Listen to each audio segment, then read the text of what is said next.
Good morning বন্ধুরা, সবাই কেমন আছেন? আশা করি ভালোই আছেন।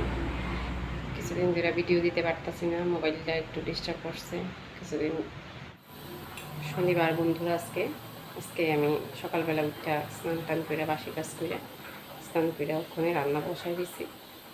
তো নিরামিষ খাই আমরা শনিবারে, প্রত্যেক শনিবারে নিরামিষ খাই। গতকালকে গেছে একাদশী, সেভাবেই খাইছি, একাদশীতে যা যা খায়। তো এখন রান্না করতেছি নিরামিষ। আর নিরামিষ রাঁধতে প্রচণ্ড ঝামেলা, কি রান্না করুম, কি দিয়ে কি মিলবো, এই ভাবতে ভাবতে সময়ই জায়গা। তো এখন যা আছে ঘরে তা দিয়েই নিরামিষ রান্না করব।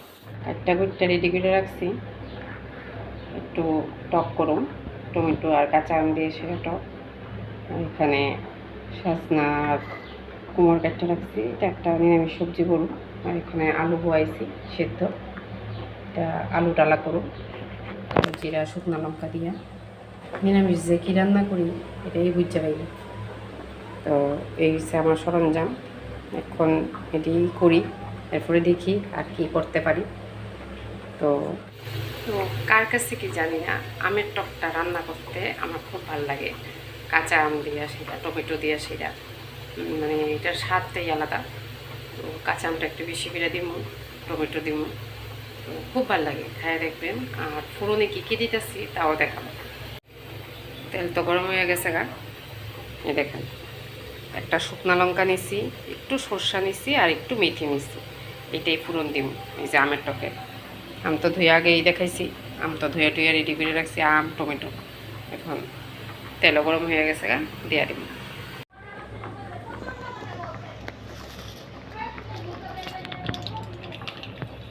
দিয়ে দিলাম ফোড়নে, এখন ফুটবো, একটু ফ্রাই দিয়ে দেবে।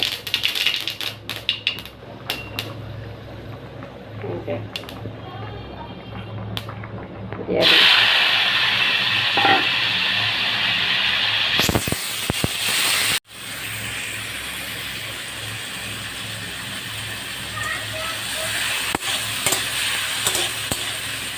নুন হলুদ দিয়ে সেটা, এই যে টমেটোটা আর আমটা নাড়াচাড়া করে নিই। টমেটোর থেকে কিন্তু প্রচুর জল বাইরে নেব, এই জলেই আমার টমেটো সিদ্ধ হইব। তারপরে পরিমাণ মতন জল দিয়ে দিব, টকে যতটুকু জল লাগবে। এরপর আমি নুন আর হলুদ দিয়ে দিলাম। তারপরে জলটা যখন শুকাই যাবো তখন আমি চিনি দিয়ে দিই। দেখেন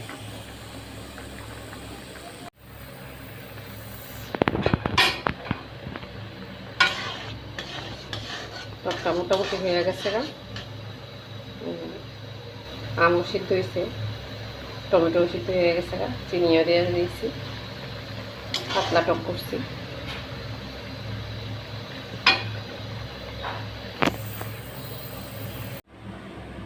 আলু টালা করুন, এই আলু ডিমাইকে রাখছি, সিদ্ধ করে রাখছিলাম, একটু ফেটাই রাখছি। এখানে কালো জিরা শুকনো লঙ্কা ফোড়ন দিয়ে করুন। শুকনো লঙ্কা একটাই দিলাম, চিরা দিলাম, কারণ শুকনো লঙ্কাটি খুব ঝাল। তেল গরম হয়ে গেছে গা, ফোড়ন দেওয়া, তারপরে আলু দিয়ে দিব, তারপরে হলুদ আর নুন দিয়ে লাইরা লামাইলাম। আমার আলু মাখাও রেডি। আলু মাখাতে একটু তেলটা বেশি লাগে আর কি, কম দিয়েও কমন যায়, আমি একটু তেলটা বেশি দিলাম, একটু আর একটু ফেটাই দিই আলুটি, আর কিছু লাগতো না, নামাই। এখন রান্না করুন, এই যে কুমড় আর সজনা কেটে রাখছি, এটা রান্না করুন। তেল তো গরম হয়ে গেছে গা, পাঁচফোড়ন সম্বার দিয়ে দিব, তেজপাতা একটু ভাজা হয়ে গেলে এরপরে জিরা ধনে দিয়া নুন হলুদ দিয়া রান্না করুন।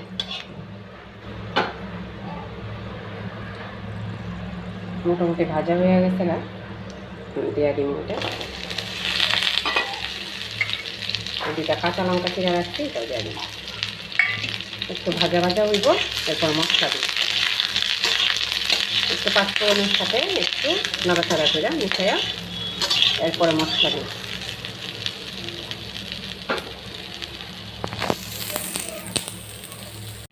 মোটামুটি ভাজা তো হয়ে গেছে গা। এখন একটু পরিমাণ মতো নুন দিয়ে দিই, দিয়ে দিব একটু হলুদ,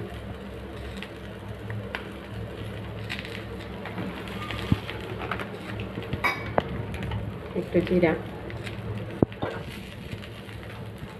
একটু ধনে।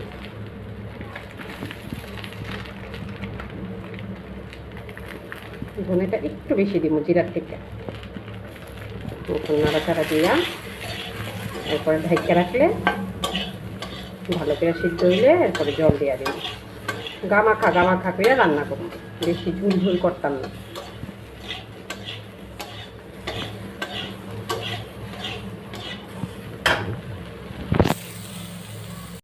সাজনার তরকারিও রেডি হয়ে গেছে গা। আলু সিদ্ধ পাটক, আজকে এইটুকুই আইটেম, বেশি কিছু রান্নার না। কমেন্টে জানায়েন আমার এই সাদামাটা রান্না আপনাদের কেমন লাগে। আমি তো সবার মতো খুব ভালো রান্না করতে পারি না, আমি যেভাবে পারি সেভাবেই করি আর কি। তো কমেন্ট করেন, লাইক করেন। বন্ধুরা, আমি সবসময় আপনাদের সাথে আমার রান্নাটা শেয়ার করি, কারণ রান্নাটা শেয়ার করলে কি হইব, আপনারা যেভাবে রান্ধেন আমারও একটু টিপস দিবেন, আমি সেভাবে বাড়িতে রান্না করে খাবো। এই কারণে আমি রান্নাটা শেয়ার করি। আমি সাদামাটাই রান্না করি, যখনই রিচ রান্না করি তখন একটু রিচ রান্না করি। তো মনে করি যে নিরামিষটা একটু রিচ না হলে একটু হালকা পাতলা হইলেই ভাল লাগে, তো এই কারণে হালকা পাতলাই রান্না করি। তো আমার ভিডিওটা অবশ্যই লাইক করবেন, কমেন্ট করবেন, আমি খুব সাপোর্ট পাই আপনাদের এই লাইক কমেন্টে। ভালো থাকবেন, সুস্থ থাকবেন।